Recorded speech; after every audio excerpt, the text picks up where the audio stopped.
Okay, what by now? Can you hear me?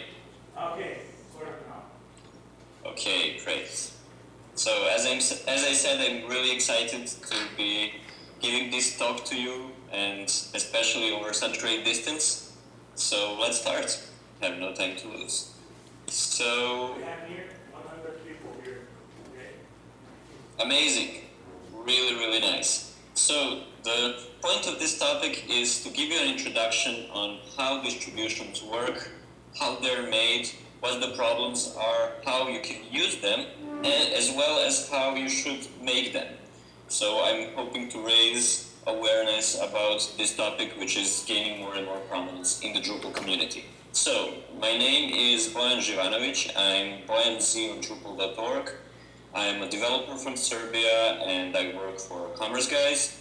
You might have seen me in projects such as Drupal Commerce, Fuse Bulk Operations, Inline Entity Form, and others.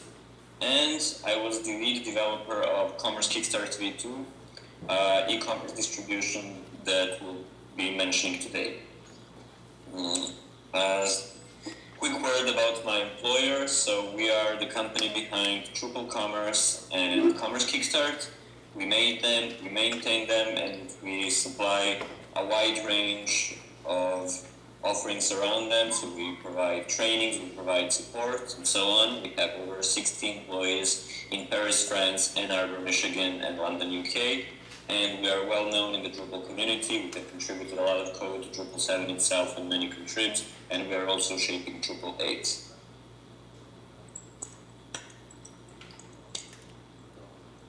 So, as you can see from this slide, Drupal distributions are not a new topic in our community. We have been talking about them for a very long time and trying to make them happen. And of course, we still haven't arrived at that perfect point where everyone is starting with distribution right away when building their website. It's still on the horizon, and we'll examine why that is so and how we can actually make that better in this talk. So even 7 years ago, when this blog post was written, the Drupal community could recognize the benefits of Drupal distributions and could recognize their importance for broadening the reach of Drupal by being able to attack unlimited vertical markets, unlimited use cases and feature sets, and by doing that, showing people, and by saying people, I mean developers, I mean end users, and I mean clients, what Drupal can do and how far Drupal can go.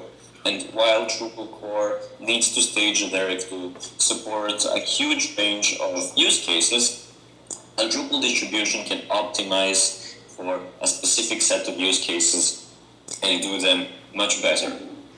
And of course, this has been a long journey. So in the beginning, Drupal distributions were second-class citizens on Drupal.org. You couldn't package them for download, and that caused projects to move off-site, create their own websites and their own small communities with their own download pages, and this practically caused the community to split into small islands, and it had broad consequences that I will mention later. But in time, things started to change. So in 2009, distributions became first-class citizens in Drupal. This means for the first time, you could commit a distribution to Drupal.org, and it could be built and downloaded, which was very important. Then, a bit more than a year ago, we expanded Drupal.org to actually feature distributions as first-class citizens, to feature them on the download page, and we extended the build system. So now the build system allows you to use patches, to download additional libraries, to use dev releases, and some other features that are now essential in building the modern set of distribution that we see today. And this is why in the previous year we have seen this new set of distributions appear that really shows how far Drupal 7 has gone, how much Drupal 7 has improved. And so these distributions are Commerce Kickstart and Panoply and Drupal Commons and Recruiter and NodeStream and Open Academy and many others. So let's start to examine some of them. So I I think that people in Brazil are probably aware of the need for complete e-commerce distribution, considering that the first Drupal e-commerce distribution did come from Brazil, and that was Martblog. So Commerce Kickstart V2 was built with the intention of providing a complete product for start an e-commerce website. Building on top of Drupal Commerce, showing how to build on top of Drupal Commerce, and just giving you all of the flashy features and nice UI that you need to win a client over and to have great administration and truly a great website. So it features a fully responsive front end, which with enhanced product marketing with things such as slideshows and image zooms and many other small features. We rethemed the checkout process. We rethemed the cart. We built it all with e-commerce best practices and our own best practices. We added fully faceted product search, and we added the ability for any views listing, any listing on the site to have facets. We streamlined the administration and we rebuilt it completely around the e-commerce use case, around common tasks that an e-commerce administrator needs to do. We also ship with built-in payment gateways that will allow you to get started in whatever country you are. We ship with analytics and so on. And this is of course a distribution I'm most familiar with for natural reasons, and it has influenced all distribution that came after it. So the problems that we tackled, the solutions that we made, they got incorporated into Commons and Recruiter and practically every other distribution that came after it. And this is why I'm going to be putting focus on it. Panoply is another distribution we'll be mentioning, and it really has me super excited. So it's meant to be used as a base distribution. It means you probably won't use Panoply by itself, but you will be using it to build your own distribution on top of it by adding additional features. And Panoply is a fully panels-based distribution, which means it has in-place page building, it has many responsive layouts that you can choose per page. It has all the flashiness of Spark, but built using the data technology. And of course, it has faceted search, it has streamlined administration, and it is apps powered, which is something that we will be mentioning and examining later. And the last one of the big three is Drupal Commons. So it's built by Acquia, and it has a lot of mind share in the community. They released their version 3 recently, and I can say that it has many interesting technical solutions. So Commons is oriented towards building social websites, and it gives you a wide range of community building tools. So out of the box, you get blogs, you get discussions, you get documents, you get wikis, you get events. You get a fully responsive design, you get activity streams, faceted search, a streamlined admin. It is truly a great product. And if you haven't seen any of these three, go to simplytest.me and check them out today, because I'm sure that they're worthy of your time. So let's see what the expectations are from a distributor. So while Drupal core might get you 20% the features you need for a complete project, it is expected from a distribution to give you 80% of the feature set, allowing you to focus on the 20% that truly makes your website unique. So a distribution needs to have batteries included, which means that it provides features for the use case, and it also provides demo content on top that demonstrates how each of those features works while still allowing you to remove the demo content and start from scratch. On a lower level, we have a need for a responsive front-end theme that has modern HTML5 markup that is mobile, optimized, responsive. We have a need for an improved admin experience, because let's be honest, the default admin experience provided by Drupal is pretty weak and is probably too generic, and you as a distribution can make the necessary assumptions to make that more user-friendly. And of course, it features greatly improved search. So as you know, no one is using Drupal search anymore. We are all using Solr, or maybe even a database-powered backend. But in any case, we are using Search API or possibly Apache Solr directly, and we use it to provide fast listings, to provide possible facets on any page, and to provide a truly powerful user experience. And you saw those points being repeated in every slide about every distribution, because that is what is expected of a distribution, and to be honest, that is what is expected of a modern project, because that's also what a distribution is. It is a set of best practices built by a team of experts. So Commerce Kickstart contains years of Commerce Guide's site building experience, and then we provide all that in a package you can learn from and take it and extend it and sell it further. And this is one of the benefits of distributions, of course. So let's go through the basic concepts and some of the problems that appear here. A distribution is made out of several layers. At the heart of a distribution is an install profile. The install profile gets built with its dependencies and by using TrushMake, and then on top of that you have the features module creating features for each group of functionality of your website, and then on top of that you have demo content. So let's go through them one by one. So, as I said, at the heart of a Drupal install, an installation profile.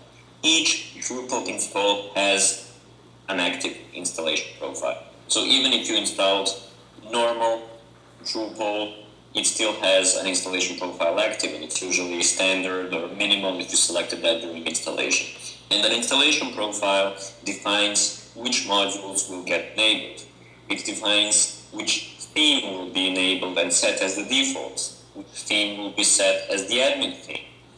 It can also set and provide any other configuration.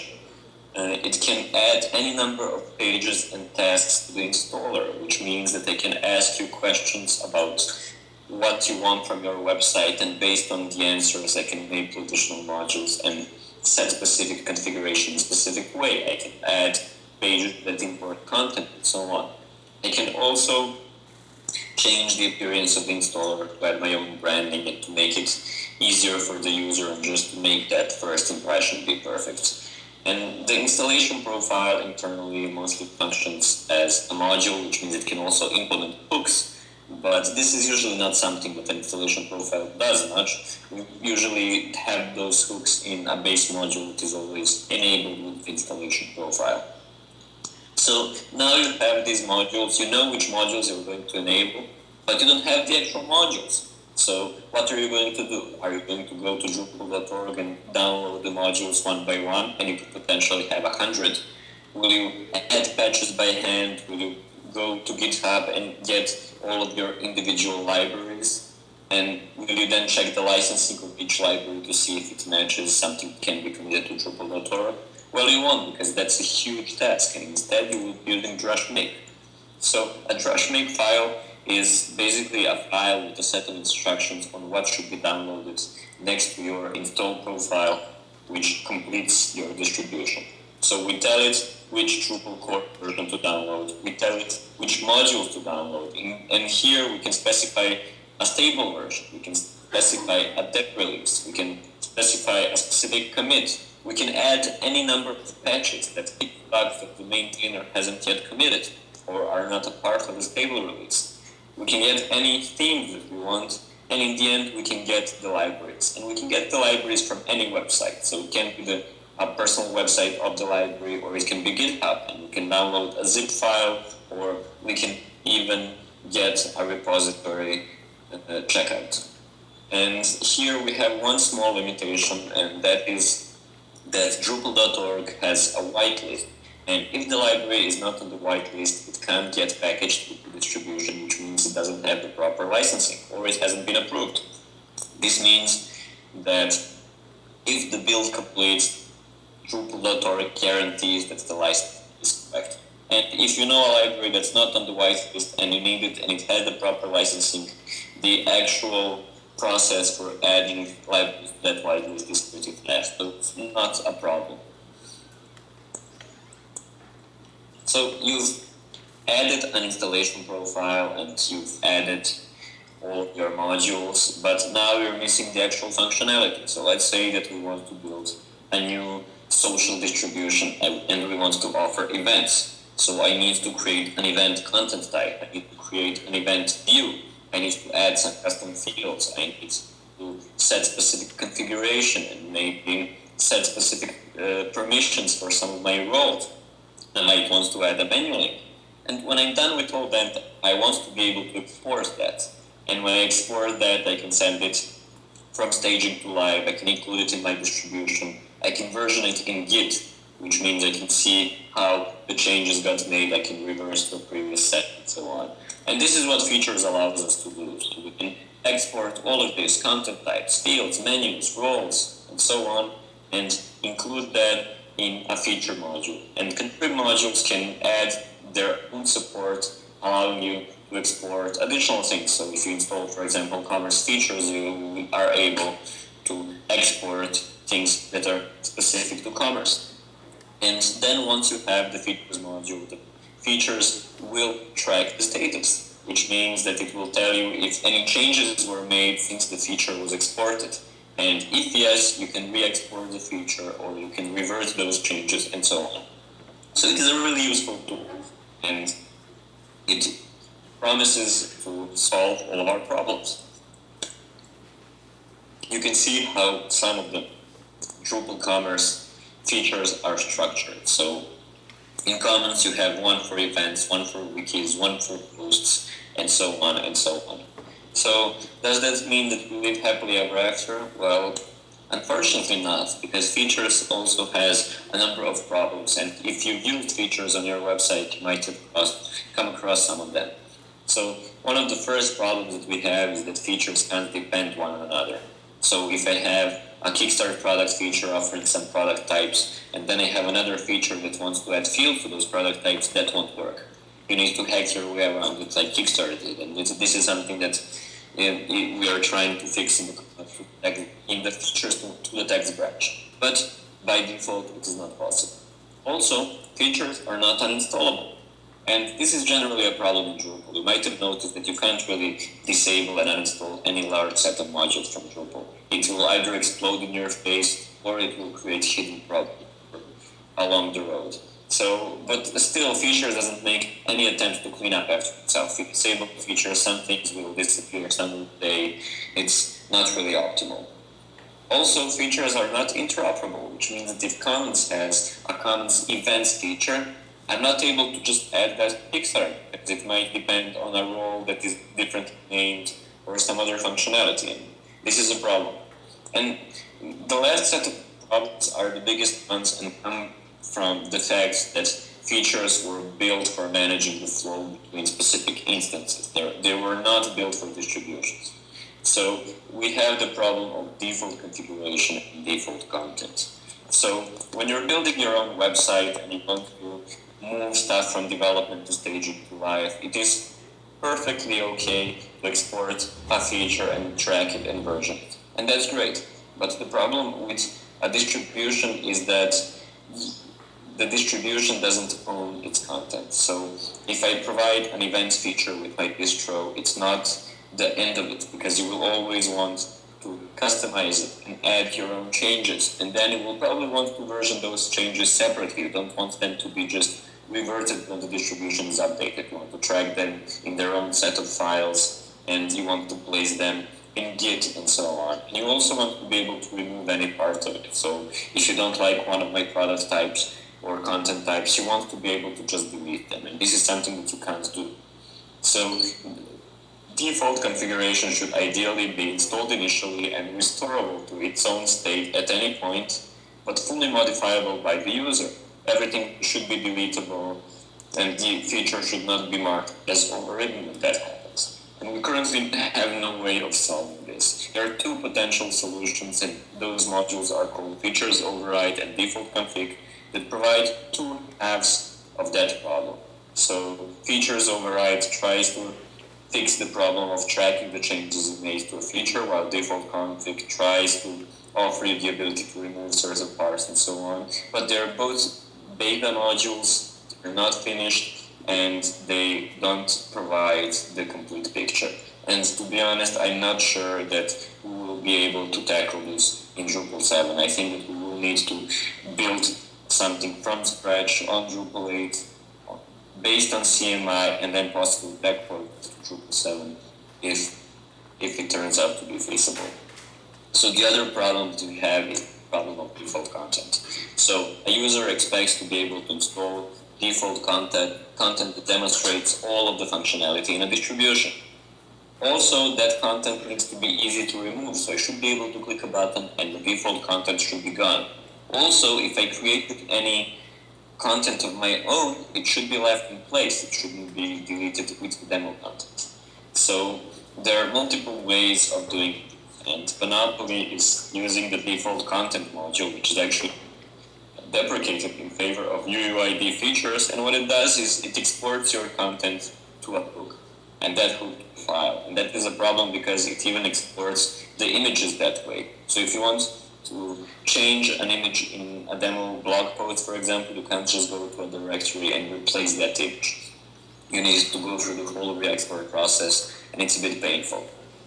You can, of course, go the do-it-yourself road like Drupal Commons does, and just if you have only a few test nodes, create them manually. That's perfectly fine, but it starts to become problematic once you have more content, like Kickstarter does. And what we've done in Kickstarter is just use Migrate for it.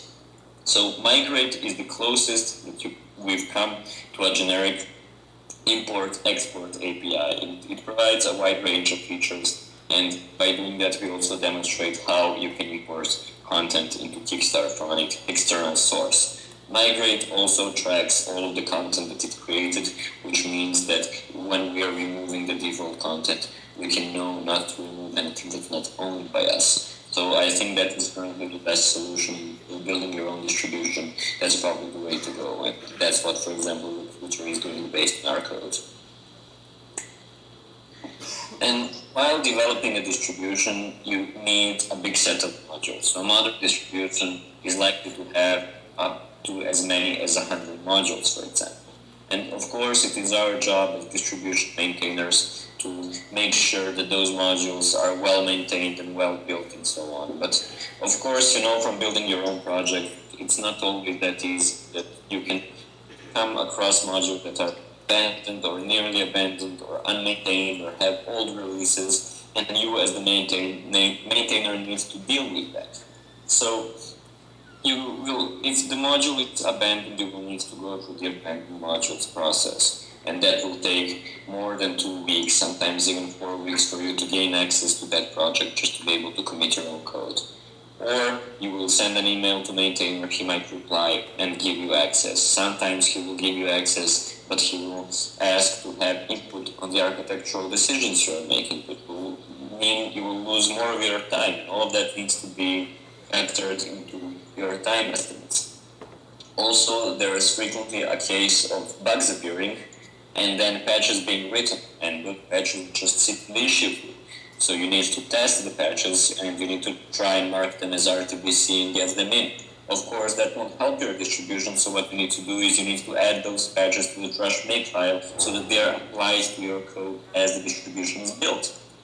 Also, the Drupal community has a big problem with making releases. So you probably noticed in many cases that the dev release is frequently the most stable one, and that the actual stable release is a year old, or maybe the module never got out of beta even though it's perfectly stable, which means that the security team never reviewed it. So I think this is a big problem, and we really need to influence the community and influence each other to make frequent releases and be responsible with that, because it's just a matter of responsibility. The code is already there and frequently stable, we just need to be reminded to create releases more often. So sometimes you're forced to not use a stable release and instead specify a dev release in your Drush make file, and in that case it's best to specify a specific commit, which means that your distribution won't change with each build, because if you're using dev releases, they change each day, which means that sudden bugs might appear, and that will make your life difficult. So, as I said, now you have a Drush make file with patches added. And Now we have a problem of update, because what happens if the user replaces your patched used version with a new version of his own without some of the patches? Bugs might suddenly appear, and that is of course a problem. So we need to think about that. And in the beginning, the Drupal distribution just told you to move your modules from the profile directory to the sites directory and handle it manually from there. And that is not optimal when you have many modules. So what we've done with Kickstarter and what the distribution we're doing now is we say that the distribution to be updated as a whole, which means you don't update views, you don't update Drupal core, you always update Kickstart. It is our job to make frequent Kickstart releases with frequent module updates, for example, every 3 weeks. And that way we do the testing for you. We make sure that there were no new bugs introduced with new releases, and we fix bugs if they were. We make sure the patches are still applied. We make sure that the modules work with other modules, so that way you can't just accidentally upload a different module branch and create a problem for yourself. And if you go to update status, you will only see the update status for Kickstart and any modules you might have added yourself. The update status for modules inside Kickstart is not shown. We are not showing it because we are responsible for updating it. The only exception to that are security releases. When a security release is made and the module is no longer secure, we'll hide it from you for up to 48 hours, which gives us time to make a new Kickstart release that you should update to. And this usually happens in the same day. But if that doesn't happen in 2 days for an unspecified reason, in that case, the security warning gets shown to you and you know what to do. And this is an approach that has been validated by the Drupal security team as far as I know. So this is how updates are solved, and we need to educate users about it because people are still scared about updating distributions, and you will frequently see questions on Drupal Stack Exchange asking, how do I update this distribution? And should I just avoid using a distribution? Because all this seems complicated. And the only thing we can do to address that is education. There is also the question of providing support and maintenance. So once you release your distribution, you need to support people who are trying to use it, and you need to fix your bugs and support requests. So the first thing you need to do is stay in Drupal.org. Don't isolate yourself issues in your queue.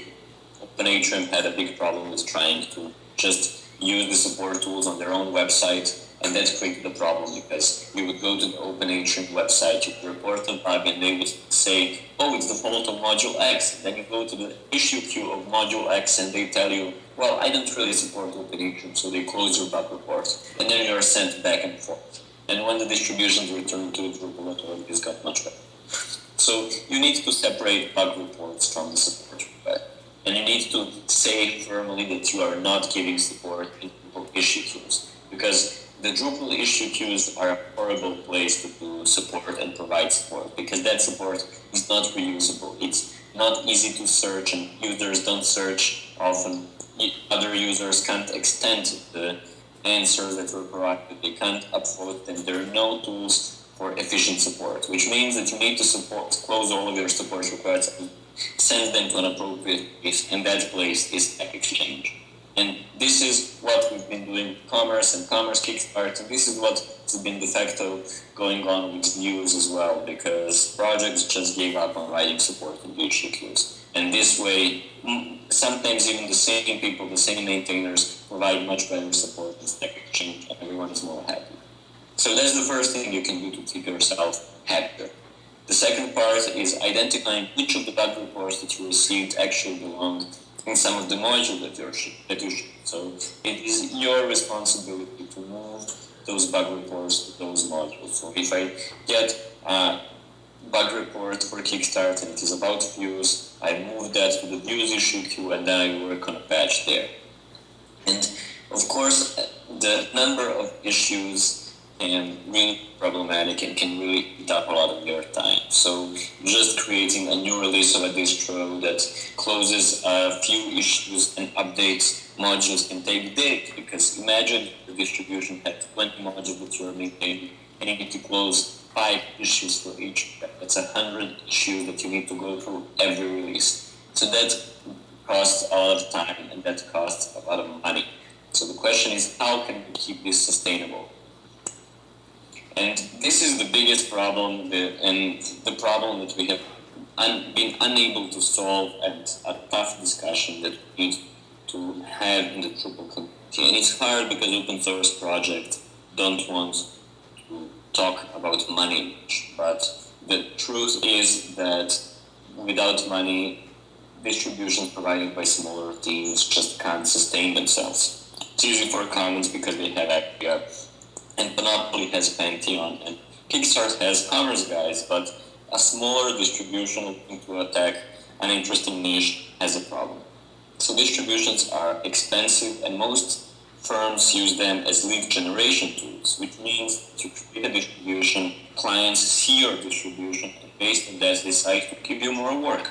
So, and then you might possibly use this to save yourself time in development, which helps, and you might charge for additional customizations. But this is frequently not enough, especially when we take into account the low usage of Drupal distributions. So take a look at these numbers. So Drupal core itself has about 800,000 installs. Commerce Kickstart has about 7,000. And the next the 10 Drupal distributions combined have only about 4,000. So you can see that Kickstarter is by far the most popular distribution, and that all of the distributions combined make only 1% of installs. And this makes it hard to justify the significant cost that needs to be made in order to support distribution. So the question is then how to extract money, and we still don't have a good solution to that. Should we charge for distributions themselves? Should we charge for additional features that were made on top of it? Does that mean that we should strip distributions bare and sell all of the important functionality that is within? Those are all questions, and people have been asking this more and more. So I can see that, for example, in the Monopoly issue queue and the other issue queues, people ask, what is your business model, and how can I guarantee that distribution will be around in a year, the next Drupal version, and so on. And those are all the answers that you need to make. Otherwise, you might prove yourself to be unsustainable, just like Markblock eventually was. And it's probably the most pain-free solution is, of course, selling integration with third-party providers. And this is something that we've been experimenting with in Commerce Guides. So, okay, I seem to have a problem. Can you hear me? Yeah, my screen has gone all odd. Can you see anything? The normal slides.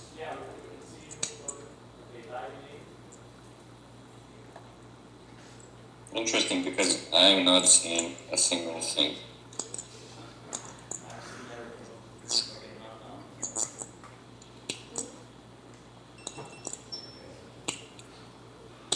One second, something has gone really wrong.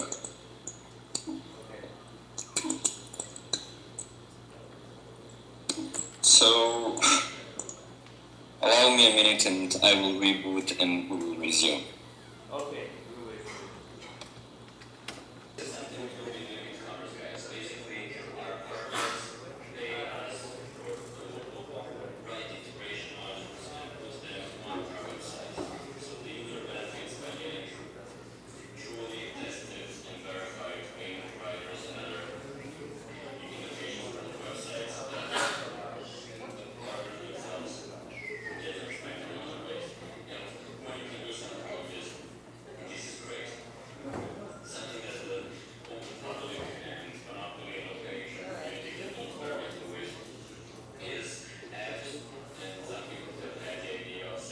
Themselves, so you would buy an app for an image gallery or for events. I'm not really sure how feasible this is and how bare it would make the distribution distributions, but it is something to think about.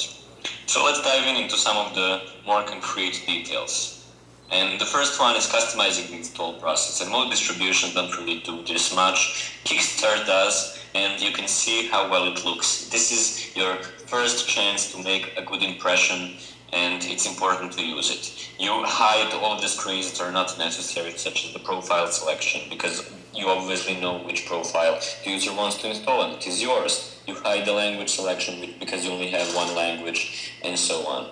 And all of the distributions add an additional screen that allows you to make additional decisions, such as enabling additional functionality and so on and so on. You can see how it works. We'll see how it works in comments as well, where you can set some of the basic text that is shown on the website. So after customizing the install process, it's important to guide the user to next steps, and this is where users get lost. So in Kickstart, we show a module with the getting started, where the user can see videos about the distribution functionality that we've recorded, and we have the links to the full help that is provided, allowing them to learn how they should use this tool. And this is really important for making a good impression and making sure people can actually use this. You can see another tab with the full list of topics, as well as search that leads you directly to DrupalCommerce.org. So we've been the first to experiment with more advanced help such as this, and I'm hoping other distributions will follow. Of course, you all know that the admin UX is pretty bad. We'll probably add views and video and to make it more user-friendly. And those are some of the things that definitely needs to be done. You also probably need date for better date pickers, chosen for more friendly select boxes, module filter to fix the completely unusable modules page, and so on. Acquia is also providing the special menu admin module, and Backport, which provide some of the UI enhancements from Drupal 8 in Drupal 7, and they concern Field API and the Menu API, UI screens. So you can see how this looks in Kickstart. We've made our own custom theme called Shiny that you can download and use it for non-Kickstart websites. And you can see that the model looks completely differently, and you have the drop buttons and the blue buttons like you would in Drupal 8. So we've designed this, and we're user testing on it, and it's sure to be great. You can also see we redid the toolbar completely to show different menus that are more appropriate for an e-commerce website, where the admin first wants to take a look at his products and content and orders and so on. So we've emphasized the main tasks that need to be done here. You can see how Chosen works by allowing us to select the different product types with bags and cases and so on. So this is definitely how the UI can be customized, and you can see that we do have search on every listing that's Ajax powered. At one point, I would also like it to be search API powered, because that would allow us to be really, really fast. Faceted search is another essential thing, so please do use search API on your pages. It will first give you really fast listings. It will basically solve the problem of having to join too many field tables, and it will allow you to have facets on any page if you want them. It also has a pretty performant version that will use your database if Solr is not available, and by now most hosting solutions have started to offer it. So faceted search is definitely important. Responsive design, you already know the story. Use a good base theme. Kickstart uses Omega, Recruiter uses Omega 4, Commons uses Adaptive Theme. Choose one and go with it. Keep in mind that the admin pages are never responsive. The user can't exactly use a tablet or a phone there, and this is one of the main focuses of Drupal 8. You can use some module that I mentioned here to make it better, so you could have a toolbar that's responsive, and you can make table responsive, but then you will still have the problem of unresponsive forms, so it's a work in progress, and you will need significant resources to solve that if you want to. We just tell our clients to give up on the admin being responsive for now. Panels, most distributions use it. Kickstarter is probably not the only one that doesn't, because we just didn't have the time. It does allow you to use different layouts for different pages. Those layouts can be responsive, and it provides truly truly better experience for building websites. If you're not using it today, start using it. Other solutions include Message Notify, and different breadcrumb solutions. And I won't be mentioning all of them. If you want to know about a specific solution we use in Kickstarter or in some other distribution, ping me later and we can talk. So you are now ready to go and build something, or use an existing distribution and understand it more. So let's go to questions if you have them. Okay, great, madam. Sí, ahorita vamos a empezar.